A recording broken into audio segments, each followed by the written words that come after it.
নমস্কার বন্ধুরা, সবাই কেমন আছেন? আশা করি সবাই ভালো আছেন। মৌসুমি সরকার বিশ্বাস চ্যানেলে আপনাদের সবাইকে স্বাগত। আজ আমি আপনাদের সাথে শেয়ার করতে চলেছি তালের মালপোয়া রেসিপি। তার জন্য আমরা এখানে নিয়ে নিয়েছি 1 বাটি চালের গুঁড়ো, আর এখানে আমি দিয়ে দিচ্ছি ময়দা। আমি কিন্তু এখানে প্রায় 1.5 বাটি মতো ময়দা দিয়ে দিচ্ছি। দেখুন, 1.5 বাটির থেকেও একটু কম ময়দা আমরা এখানে ব্যবহার করেছি।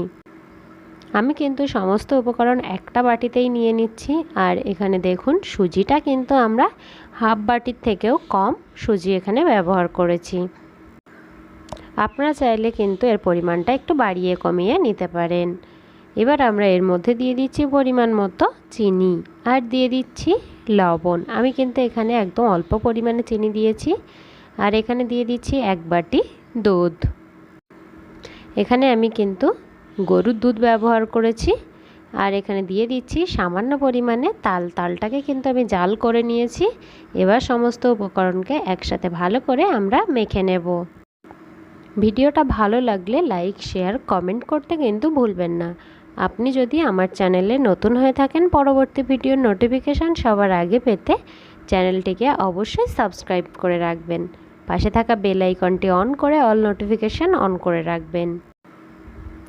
এবার আমরা এর মধ্যে আরও হাফ বাটি জল দিয়ে এটাকে ভালো করে মেখে নেব।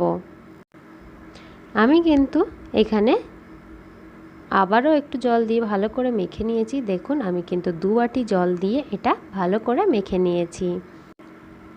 এই মালপোয়ার ব্যাটারটা কিন্তু একটু গাঢ় হবে। দেখুন, দেখলেই বুঝতে পারছেন কতটা গাঢ় এটা। এবার আমরা একটা কড়াই বসিয়ে দিয়েছি। তার মধ্যে দিয়ে দিচ্ছি 1 বাটি চিনি, আর দিয়ে দিচ্ছি সেই একই বাটির 1 বাটি জল। এখানে আমি কিন্তু বাটি দিয়ে আপনাদের এটা বানিয়ে দেখাচ্ছি। আপনারা কিন্তু চাইলে কাপে বা যে কোনো একটা পাত্রে মাপ নিয়ে এটা করতে পারেন। এবার আমরা এর মধ্যে দিয়ে দিচ্ছি 1 চামচ দুধ। আমি এখানে কাঁচা দুধ এর মধ্যে দিয়ে দিয়েছি। দুধটা দিলে চিনিতে যে নোংরাগুলো থাকে সেই নোংরাগুলো কিন্তু দেখুন এইভাবে আপনারা তুলে নিতে পারবেন। যখনই কোনো শিরা বানাবেন তখন তার মধ্যে 1 চামচ যদি কাঁচা দুধ দেন, তাহলে কিন্তু চিনির মধ্যে যে নোংরাটা থাকে সেটা ওপরে চলে আসে। এইভাবে আমরা কিন্তু কিছুক্ষণ এই চিনির শিরাটা জাল করে নেব। আমরা কিছুক্ষণ এটা জাল করে নেওয়ার পর যখন দেখবেন শিরাটা একটু ঘন হয়ে আসবে, তখন কিন্তু আমরা এটা নামিয়ে নেব। দেখুন, আমরা কিন্তু চিনিটা ভালো করে জাল দিয়ে নিয়েছি, কোনো 1 তার বা 2 তার হয়নি। সেরকম অবস্থায় আমরা এটা নামিয়ে নিচ্ছি। আমরা এখানে একটা কড়াই ভালো করে গরম করে নিয়েছি। তার মধ্যে দিয়ে দিচ্ছি ভাজার জন্য সাদা তেল। তেলটাকে দিয়ে আবারও কিন্তু আমরা ভালো করে একটু গরম করে নেব। অন্যদিকে ব্যাটারটা কিন্তু আমরা দেখুন কিছুক্ষণ ঢেকে রেখেছিলাম। এবার ব্যাটারটাকে আবারও একটু ভালো করে মেখে নিচ্ছি। তেলটা গরম হয়েছে কি দেখার জন্য আমরা এর মধ্যে একদম সামান্য পরিমাণে 1 ফোঁটা ব্যাটার দিয়ে দেব। দেখুন, ব্যাটারটা কিন্তু আমার এখানে উঠে এসেছে, মানে তেলটা আমাদের গরম হয়ে গেছে। এবার আমরা এর মধ্যে মালপোয়াগুলো দিয়ে দেব।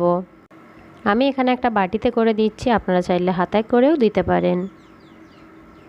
দেখুন, মালপোয়াটা কিন্তু আমার এখানে ভালো করে ফুলে গেছে। এবার আমরা এটাকে 2 সাইড দিয়ে ভালো করে গোল্ডেন ব্রাউন করে ভেজে নেব। মালপোয়াটা আমরা কিন্তু একটু ভালো করে ভেজে নেব। দেখুন, এখানে কিন্তু আমাদের মোটামুটি কালারটা চলে এসেছে। এবার আমরা আরেক সাইড ভালো করে আবারও ভেজে নেব। আমাদের কালারটা কিন্তু ঠিক এই রকম হবে। এই অবস্থায় এবার আমরা এটাকে নামিয়ে নেব। এইভাবে কিন্তু আপনারা বাড়িতে অবশ্যই মালপোয়া রেসিপি ট্রাই করতে পারেন। আপনাদের কাছে যদি তাল না থাকে, তাহলে এটা কিন্তু তাল ছাড়া শুধু মালপোয়া হিসেবে আপনারা বানাতে পারেন। সেটাও খেতে কিন্তু খুবই ভালো হবে। আপনারা কিন্তু অবশ্যই ট্রাই করবেন। এবার এই মালপোয়াটাকে আমরা কিন্তু চিনির যে শিরাটা বানিয়ে রেখেছিলাম তার মধ্যে দিয়ে দেব। কিছুক্ষণ এটাকে আমরা শিরার মধ্যে রেখে দেব। কিছুক্ষণ এটা শিরার মধ্যে রেখে দিলে কিন্তু এর মধ্যে ভালোভাবে শিরাটা ঢুকে যাবে, তখন মালপোয়াটা খেতে কিন্তু খুবই ভালো হবে। আমরা এইভাবে সবগুলো বানিয়ে নিচ্ছি, তারপর সার্ভ করে আপনাদের দেখাচ্ছি। দেখুন আমি কিন্তু এখানে সবগুলো বানিয়ে নিয়েছি। আপনারা কিন্তু এইভাবে অবশ্যই বাড়িতে ট্রাই করবেন আর আমাকে কমেন্ট করে বলবেন কেমন হয়েছে। সবাই খুব ভালো থাকবেন আর অবশ্যই এই মালপোয়ার রেসিপি ট্রাই করবেন। আবারও চলে আসবো আপনাদের সাথে নতুন আরেকটা রেসিপি শেয়ার করার জন্য।